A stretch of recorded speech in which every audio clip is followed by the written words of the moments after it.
Thank you for having me in your lovely home.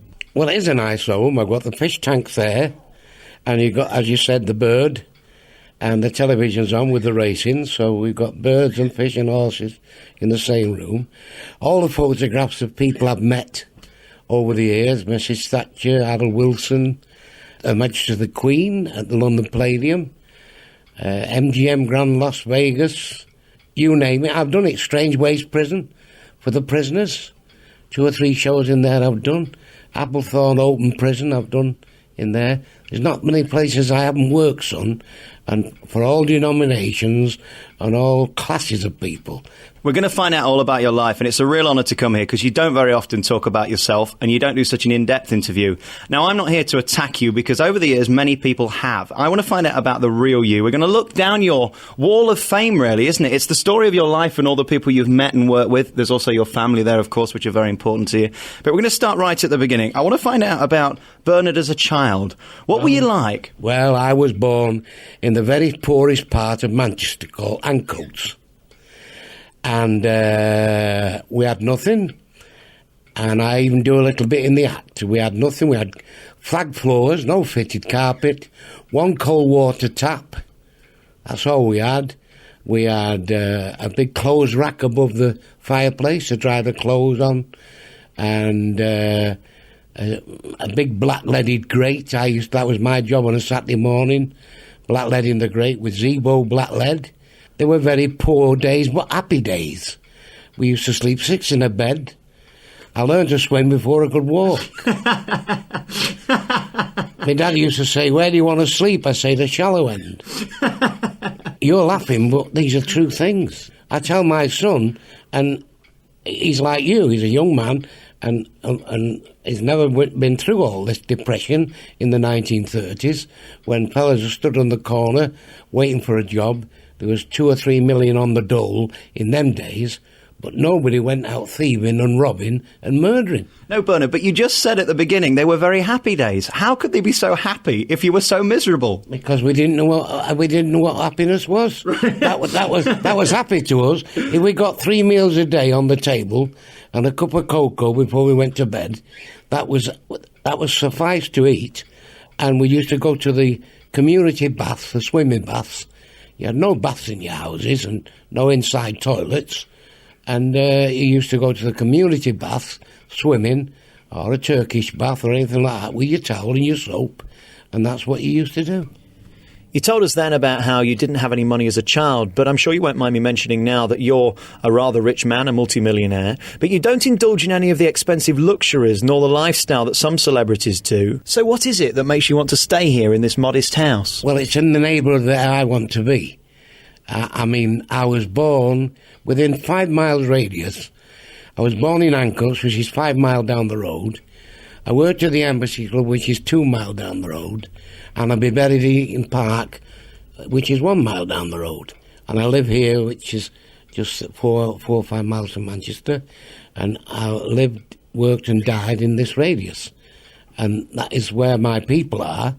People I was brought up with at school, in the army with. Soldiers, you'll see there's a photograph on there outside the tent with some of my pals. What was it? In the army with at 18 and 20. I went to Germany. I was in Berlin. And I was in Wuppertal. These are my people. I could afford to live on the stockbroker belt. Well, they're not. I don't talk their language. They're golfers and they're doctors and they're dentists. And although they come to see me and they laugh their heads off, I have judges in the audience. I've had royalty in the audience. I've had dentists and lawyers and solicitors in the audience who really, at these golf clubs, that really throw their head back and really laugh because I tell some very funny stories. I'm not a Tuppence Halfpenny comic. I just know what I'm doing. I'm not on the golf course all day. I'm rehearsing in my mind and thinking what should be done and topical and everything else. Now, my stuff's very blue, and it's in with both feet, which doesn't suit a lot of people. But then you don't have to come to see me. You can go and see Ken Dodd, or you can go and see Frank Skinner on these kind of people, and not laugh, but that satisfies you. Do you genuinely believe that people who go and see Ken Dodd, that without question does sell out up and down the country and is an amazing comedian for the kind of people he's aiming at? Do you genuinely think he's not funny? Well, no, he isn't, really. And he couldn't even sing either, could he? I mean, tears for souvenirs are all you left me. But you go to number one. You go to number one, you can't get any lower than one, can you? Well, there you are. But you're not seriously... seriously, Bernard, what I want to establish from you today is I've got a lot of respect for you because you're a very popular man with your audience. But when you say these things, do you believe it? He's making... he's slagging comics off and finding the little weak points and stabbing away. Right, but aside from that, sat here now in your armchair, you're sat here in your underpants. Let's talk honestly. Do you really believe that Ken Dodd is not funny? Well, he's not funny to me. He might be funny to a 5 or 6-year-old who wants to know about jam butty mines and diddy doddy doddy men and nicky knack noo, nick knack noo, nicky knack noo, knock knack knack noo. Well, that might be funny to something, but to me, it's just a load of... I was going to say it then. I accept that, but you've got to understand that Ken Dodd is selling out night after night up and down the country to thousands of people like you can. It's just a different audience. Only because these children can't afford to see me. They can't... when they're 18, they'll say, what did I used to laugh at? Whereas as you look on the television now, you see Arthur Askey and Dickie Murdoch and all these kind of people, so-called Vic Oliver, supposed to be comedians in the old days. And you think to yourself, what did I laugh at? I used to laugh at this, and it's absolute rubbish. We're going to talk more about comedians, TV, personalities, talent shows. We're going to talk about that later. Let's go back to you as a child. Did you always see the funny side of life? As a child when you were in bed, I know you did the joke now about sleeping in the shallow end, but in those days, did you think this is absurd? No, we just took it as it came. There was a family of 7 of us, with 2 sisters, and a couple of brothers, Jack and Frank and Almond Reaney, and my mum and my dad. And we got on with our lives. And my brother Frank, he died a multimillionaire at 53 years of age. His wife still has it, the Royal Hotel in Truro, and lived in a £500,000 house, swimming pool and all the business in them days. God knows what she's worth today. And we all come from nothing. My sisters, Alma and Reaney, had a big restaurant in Newquay, in Cornwall, the In and Out. Every one of them's done well for themselves. Every one of them's never been in prison, never been had even a parking ticket, and that includes myself. And we've been very law-abiding and good God-fearing people. We loved our parents and we was brought up right. And so is my son, young Bernard, and so is my grandchildren, who are absolutely beautiful and mean everything to me. And that's how we go through life, helping one another. That's what families are all about. When you say all this, you come across as the nicest guy, and I can see the sentiment in your eye, and I know you mean it. I've seen you with your son and your grandchildren, and you are a family man through and through. You then go on stage and say the most outrageous things. Is it just an act? Is it just Bernard Manning becoming the performer? Yeah. Or what is it? Yeah, well, it's an act, of course. My grandchildren never heard me swear. And they won't believe it. When I'm dead and gone, I'm 73 now, I'll give it another 5 or 6 years, I probably won't be here then, son. And this will be worth a fortune, this tape. what you're doing today, it'll be worth a fortune. They say, oh, we remember Bernard. And you'll get lots of letters saying how good that I was and how, when they used to come to the theatres, they'd fall about laughing. And that's what I set my job out to do. That's what I'm here to do, make people laugh. It is an act. My grandchildren's never heard me swear. My mother was 95 when she died. She didn't go in no old folks' home. I nursed her. She was a wonderful woman, and I tell jokes about her. I say my mother was 95 years of age when she died. A wonderful woman. I used to carry her down the stairs to make me breakfast.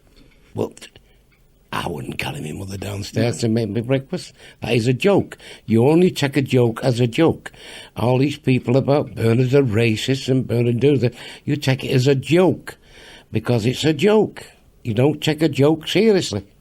We're losing that in the offices today and all the working places when people used to have a little bit of fun years ago, taking the mickey out of the pal that probably had a few too many drinks the night before and made a fool of himself, and they're bouncing lines off him all day. You know, it's a joke. But now you've got to be so, you mustn't say that to her, and you mustn't pinch her bottom, and you mustn't say that. I do totally agree with you that we've gone ridiculously the other way, where you now can't say anything to anybody. Absolutely. And obviously, to me, I don't know whether you agree, but the point of a joke, it will have a victim.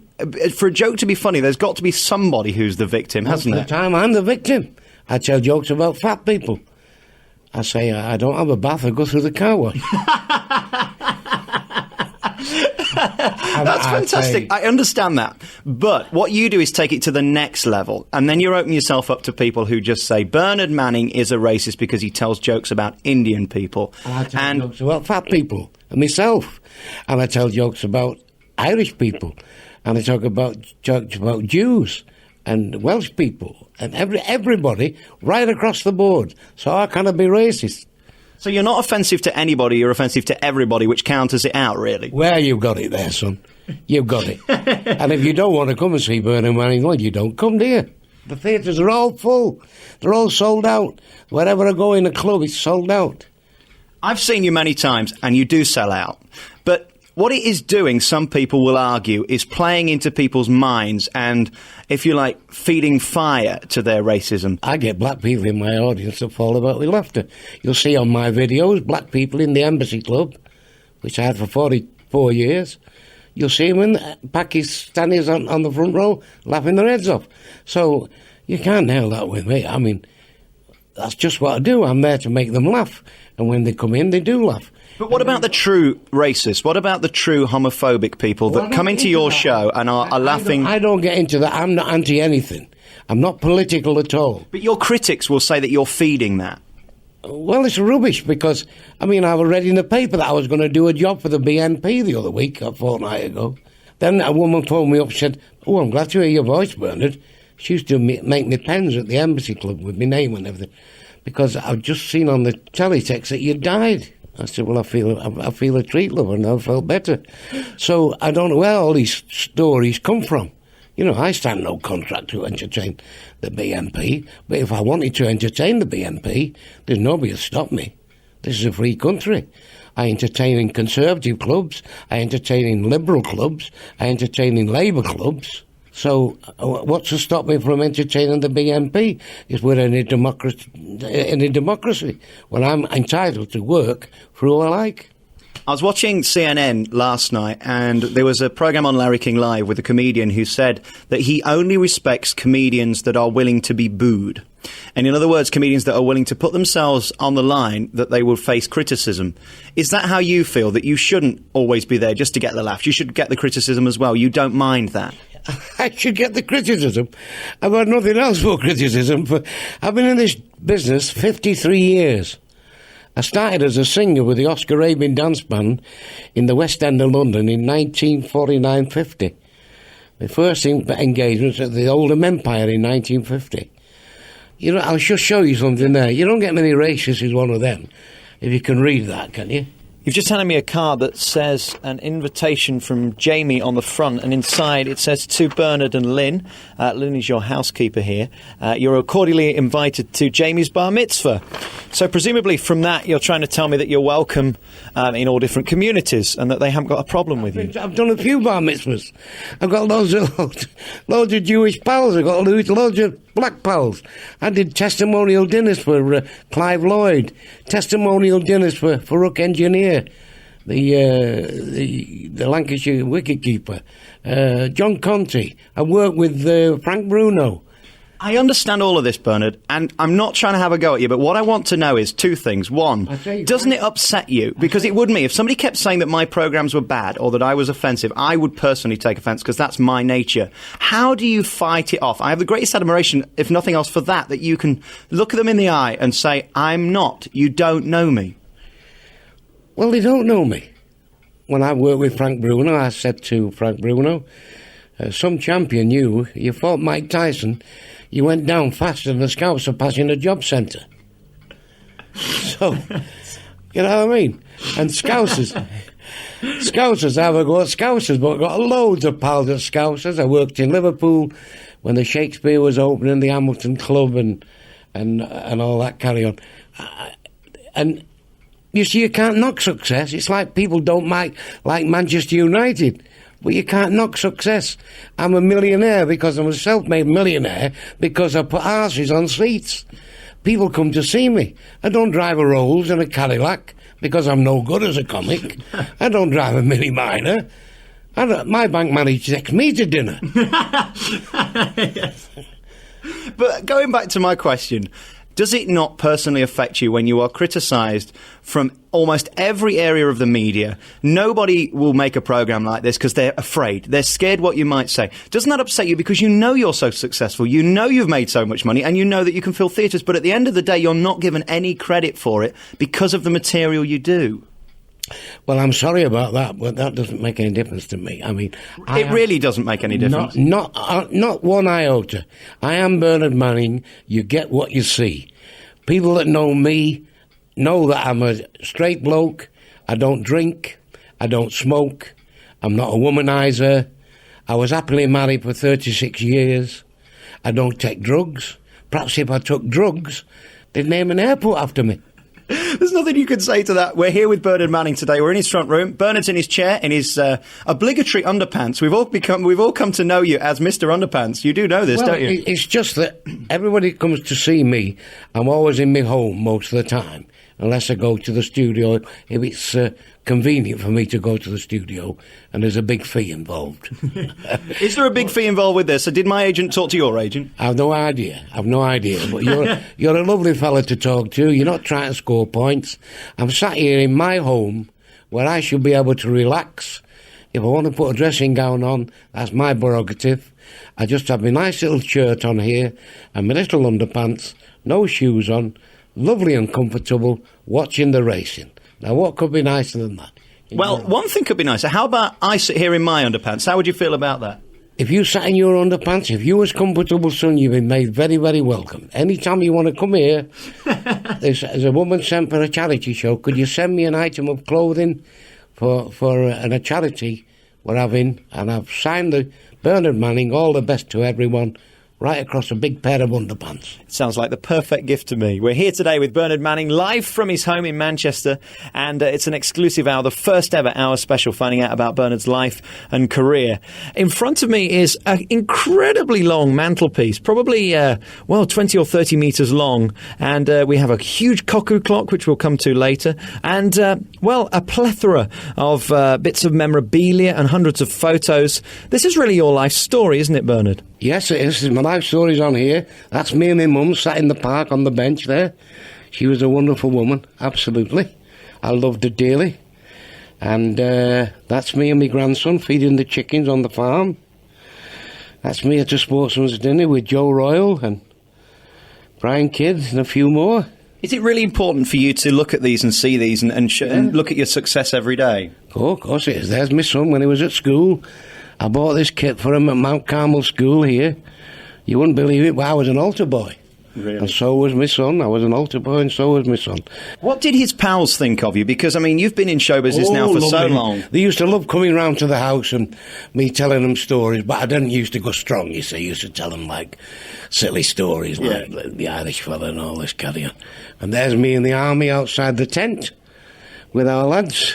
What were the army days like for you? I mean, were you the comedian there? Were you keeping them entertained? Yes, I was. Wonderful people. Still see a couple of them. Most of them was dead on there. But there's me as a young fella, 17 years of age, with a little dance band, a local dance band. You weren't a bad-looking man, really, were you? I was a very good-looking man, as a matter of fact. Let's just go back to the war days a moment. I'm curious to know how you found the time in the army. I mean, did you find it very difficult being away from home? Did you find it difficult being there with people that probably most of them you didn't know? Yes, well, when you've been brought up in a family and having to get on with it, being placed in a barrack room with a load of fellas and that carry on, it's a big change. There's the key, look there, through the keyhole. David Frost gave me that, Sir David Frost. My gold key. What year was that then? When did they come round? Oh, I don't know, I can't remember. Was that a joyous experience for you, having him come round and poke around? Of course, well, it's recognition, isn't it? When you get a Royal Command performance, I've appeared in front of the Queen and all the royal family, the Queen Mother and everyone, and at the London Palladium. Does it frustrate you that you're not given so much credit as other comedians of your ilk? No, as long as they give me money. I don't want credit. Credit. Let's Your mate's laughing here anyway. Tarquin, the producer. Right. This is the charity work I've done, you see. There's Harold Wilson with Don Revie and Jimmy Hill at the London Hilton. I said to Harold Wilson, you've got rid of the idle rich and replaced them with the idle poor. What do politicians generally make of you? Well, he pulled his face, didn't he, of course? Yes. Because that was true, wasn't it? There's a variety club. I'm a marker in the Variety Club of Great Britain. I've not earned thousands of pounds for charity. I've earned millions of pounds for charity. And we don't get to hear about that, do we? Well, I'm not bothered about that. Do you like to keep that quiet? I'm telling you now, so you know. Yeah. And all your listeners will know. Anything else? What about this clock? Where did you get that from? It's a cuckoo clock. That was my mother's, that. Yes, that's... It's enormous. It's huge, isn't It's it? very old, yeah. Does the cuckoo actually come out? Oh, yes. It's nice that when it comes out and you've just lost about £1,000 on the horses. It's lovely when the favourite's gone down. And it's just got beaten, a photograph finish. And it comes out and you just lost $1,000 and all of a sudden it goes, cuckoo. Which is your worst hour on that clock for losing money normally then? Oh, about 3 o'clock. Is it? That's about the one. 3 o'clock. All right. More photos then. We're only halfway along at the moment. My eldest brother, he was at Arnhem. And this is my youngest brother, Frank. That's my son and his family. They are absolutely magic. You absolutely dote on your grandchildren, don't you? Certainly do, son. And you will one day. That's a rosette from my grandchildren, the best granddad in the world.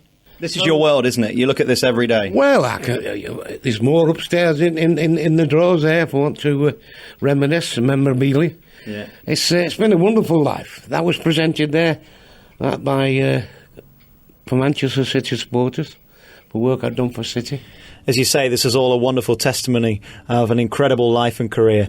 The Madge thing was interesting because she gave you modern credibility with people who may not even know you in their 20s and younger that adore Madonna.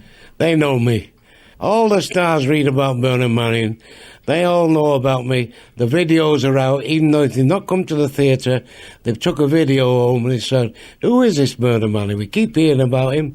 They've stuck a video on and they've laughed their heads off. But I'm talking about Madonna's fans worldwide. You may not have been known to them because they're so young, they may not have seen you or whatever. Suddenly, everybody was going out, trying to find out stuff about Bernard Manning. It was incredible. Well, there's loads of young people coming to my audience. I don't play to an old audience.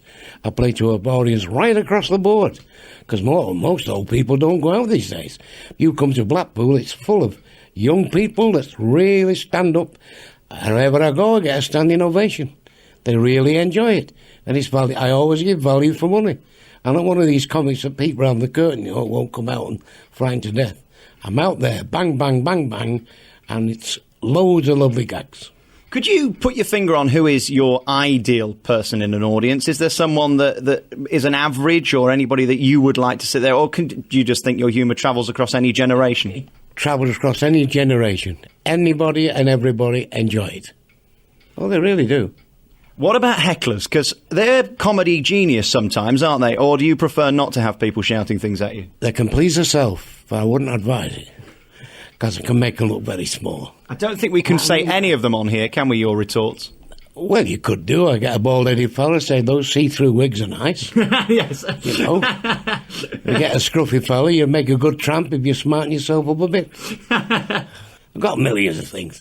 Over 53 years, you never stuck for a word, you know what I mean? Let's talk about you as the comedian now and how you do what you do.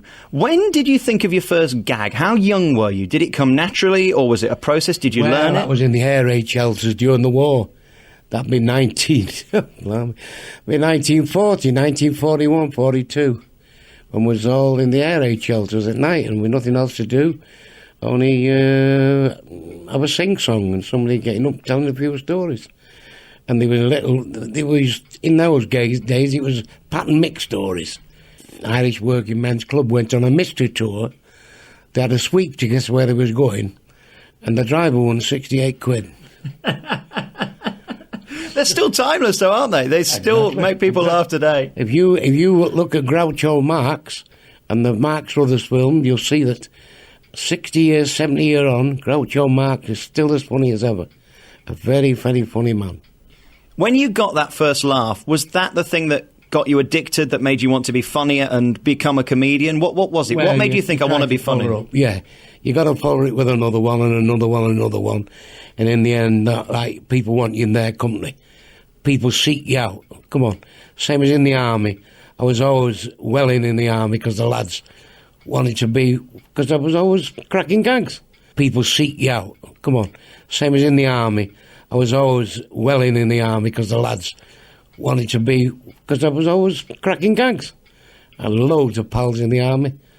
And if there's anybody listening to this story that was in the army with me, in the Manchester Regiment, Wuppertal, or in Berlin at Waverley Barracks in Berlin, thinking about you boys, we had some good times, and I hope you're still alive and happy, having all the happiness and health in the world. I really do. Love you all. Just going back to you as an entertainer now, do you think if you were starting off today you would make it as a successful comedian? Are there the venues to play now? Are there the clubs to go to establish yourself, to become as big as you are? Oh yes, if you can draw a crowd, you can work anywhere. Stand-up can work anywhere. You could stand me in the middle of any restaurant, any disco.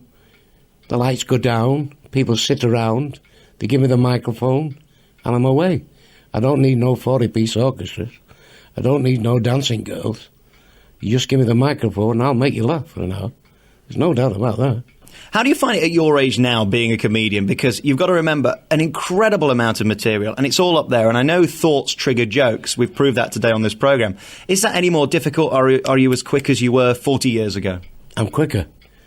I'm quicker now because I've never stuck for a word. You know, I'm quicker now. Yeah. I don't know how long it'll stop like that, because your brain cells dry up, don't they? But while I'm cracking on like I am doing, firing on all cylinders, I love working. I couldn't sit in the house week after week after week. You know, I couldn't do that, son. I like to be out and entertaining. You're still good at it, and you can still pull the audiences, but your body, how are you in yourself? You're looking great, but I know actually you take a lot of tablets, and you're not a terribly well man in yourself, are you? No, because, I tell them this in the act. I'm 73, I'm on 16 tablets a day, 3 needles a day with a diabetes, angina, deaf in this left ear, I'm having laser treatment on my eyes, and apart from that, I'm jumping for joy. And I say to somebody in the audience, say hello, Bernard, because you might be the last person to speak to me. And they say, how are you getting on, Bernard? I say, well, when I get up in the morning, I put my elbows out like that, and I don't feel wood, I know I'm right for another day. How do you feel about mortality and what happens next? What are your views on that? Well, I was brought up as a Roman Catholic, and I believe there's another place to go to, a spirit, wherever we go, our soul. I can't believe that it's just the end. I just cannot believe this wonderful world with all the gorgeous little babies in it and the children in it and our babies born and all these wonderful things we have. You know, when you look around this house and you look outside that window, the trees and the sunshine, I can't believe that it just finishes just like that. And I can't believe that I'll never see my mother and father and my brothers again. Just couldn't believe that. You'd like that, wouldn't you? I'd love it. I'd love it. I know I've read a lot about how you feel about your brother who died of a tumour, and you had another brother, I believe, died in the war. I know that really affects you, doesn't it? He died because of the war, really. It affects anybody that loves a family. If you're all brought up with everybody, you slept with them, and you've ate with them, and you've gone to school with them, and, you know, I can remember taking my youngest brother to the swimming baths for the first time, you know, and all them little memories, you know, which you couldn't buy.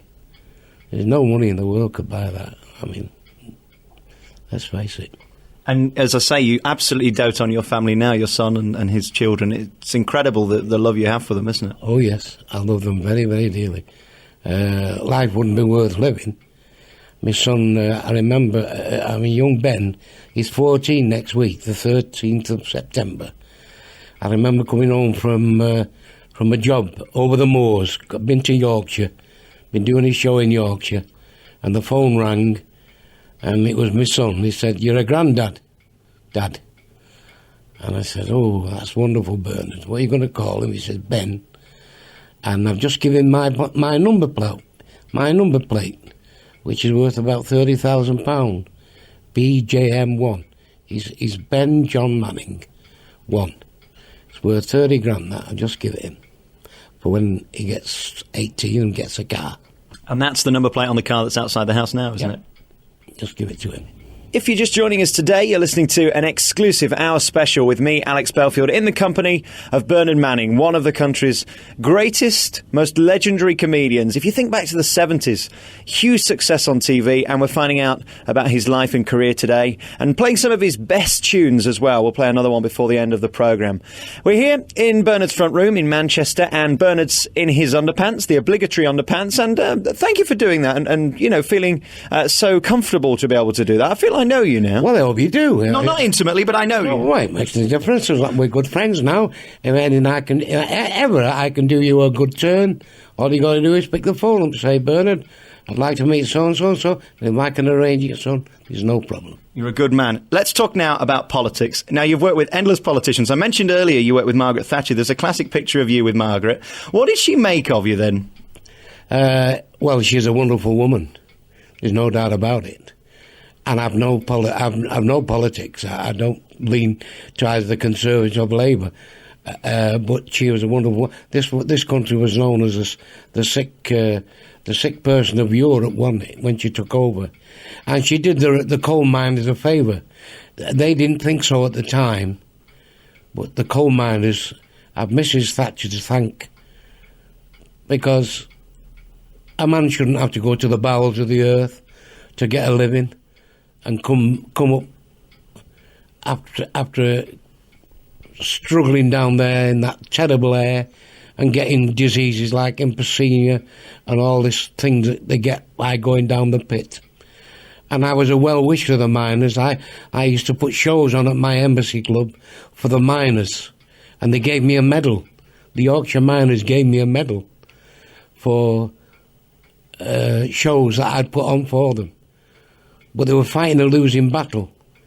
Arthur Scargill, he hadn't got a clue. What he should have done was gone on a go slow. Go slow. And they're getting money every week then. You're getting money every week. Because this is a very wealthy country. Doesn't matter what we're paying for coal elsewhere. This is a very, very wealthy country. And they can find billions for war, and billions for aeroplanes, and billions for battleships, and billions for atom bombs, but they can't find money for kidney machines and stuff like that. I can't believe it. I went to India, as you know, and they're queuing up for water there, and they've got an atom bomb. The last thing the Indians want is an atom bomb. They want motorways, and they want reservoirs filled with lovely, cold, fresh, clean water. So there's water pumped to every home in India. Channel 4 sent you to India to record a programme called Bombay Dream, where I think they frankly set you up to do audiences that were not necessarily going to laugh. You came out of it very, very well, I think. It could have gone a lot worse. But I've read a lot since that you did actually find it upsetting to see the poverty. And there was a scene in the programme where you were handing out money to the kids because you were so upset and touched by their lack of anything. It's not a lack of money, it's lack of anything. Hygiene, a lack of anything to live, a basic life. You've got it there. It's disgusting. You can understand Gandhi. I mean, the man was the greatest man that ever lived for me, him and that Mother Teresa. You know, she used to go in the streets and clean these kids up full of maggots and goodness knows what, and love them and cherish them, and he doesn't bear thinking about. All that woman had was what she stood up in. You never seen such a poverty-stricken looking woman in your life. And she went and got money off Nixon. And if you can get money off Nixon, you can plot sawdust. And she got money off different people for the poor of Calcutta. And these are the people you've got to look up to. And no hypocrisy with these people. They do it because... And they've made her a saint. And no wonder. She should be a saint. If you've got nothing, you cling on to anything. I had a similar experience. I worked over in Africa, in Nairobi, on a radio station, and I was staying in the 5-star Stanley Hotel.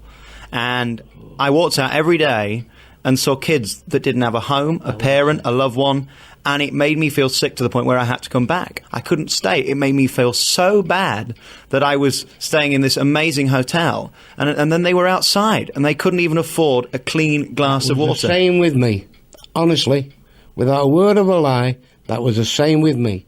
The Taj Mahal Hotel, the Rolling Stones are stopping there. I was stopping there. Anything you wanted, you had to just click your fingers. And right across the road was the Gate of India. And all the poverty and the smell from the sea. It was absolutely disgusting. Well, I tried to put it behind me, but you can't, all of a sudden it swells up what's going on in other countries. We live in we grumble here, but we live in the most wonderful country in the world with hot and cold water coming through the taps. You can have a shower when you want. There's discos, there's swimming baths, there's ballroom dancing, there's line dancing, there's theatres, there's clubs, there's everything that you could ever need, and when you see these other countries, how they live. The question I came back asking myself was, what could I do to help, and what can we as a nation or as a country do to help? And I just don't know. I don't know how you even begin to help a country like that. Yeah, it's a drop in the ocean. Whatever you did wouldn't make any difference. It's got to be governments. It's got to be America, who is very, very wealthy. It's got to be these big governments to say, right, we're going to send this and that and the other, and we're going to send engineers over there to show them how to get these reservoirs so they can hold water. Because they get plenty of monsoons over there. They get about 3 months of rain, and after 3 months of rain, it's all gone. That water wants keeping and preserving and putting through the taps. And all that anybody wants in this life is a little home, with a little bit of garden, a shower, hot and cold water, and get on with their lives. Get up in the morning, couple of rounds of toast, cup of coffee or a cup of tea, shoot through the door and earn a few quid. Nobody wants any more than that. As you say, we're very blessed. You only realise when you go away how blessed we are in this country. Yeah. It's education, as you say, education. It's Tony Blair. That's what I used to say to him, the audience in the Embassy Club. I used to say, you get well educated when you come in here. So you go out of here and you say, well, I won't do that again. That taught me a lesson. Yeah. Performing and being on stage is your life, really, isn't it? That's where you love to be. That's where I like to be. That's where I'll probably do a Tommy Cooper. I want to die on stage, and everybody thinks it's going to be that night. That's why I always have a full house. That's how you're selling your show these days. Put it on the poster. Yeah, it might go any minute. Do you think you'll ever get another TV series, or would you ever want another TV series? Well, if some producers out there, they want to do a TV series, The Bernard Manning Show, with guests. But my guest would be Chubby Brown. And my guest would be Ricky Livitt of Bolton. And my guest would be Johnny Casson. And now, he's a great comedian, isn't he, Johnny Casson? Yes, very funny guy. He used to be a drummer with the Cresters when he come to the Embassy Club. Started as a drummer. Oh, aye. They've all sat behind me over the years. They've all watched their Uncle Bernard. Don't worry. It's fascinating to talk to you because we've learnt so much about your life that we don't normally get to hear. The thing that I've thought about today that's come to me all through this interview is that you've not been given any praise. You've not been given any kind of status as a comedian because of the material you do. Did you ever, or do you now, regret the fact that you went blue and you could have just done clean stuff? No, when I drive down the road in my Rolls, and I wave like the Queen. My mother used to sit in the back and she used to wave like that, and I used to say, "There's an ashtray in the back there, Mother." Don't be flicking it over. There's an ashtray in the back. When I see the wonderful life I gave to my mother and father, they've stopped at the best hotels, They went on the best cruises, the P&O liners, same with my wife. They had the best of everything. My sons had the best of everything. Nobody's gone short of anything. I'm not gone short of anything except up to my 20s when I started really getting in with both feet and earning money. I used to do 2 and 3 clubs a night. I worked all over the show, very, very hard, make millions of people laugh, and it'll go on my gravestone. I'd sooner be here than Old Trafford. Bernard Manning, you've got the home of the Embassy Club. You've had it for 44 years now, I think, haven't you? That's still going strong, and you still do 3 or 4 shows a week, don't you? Yeah, at least.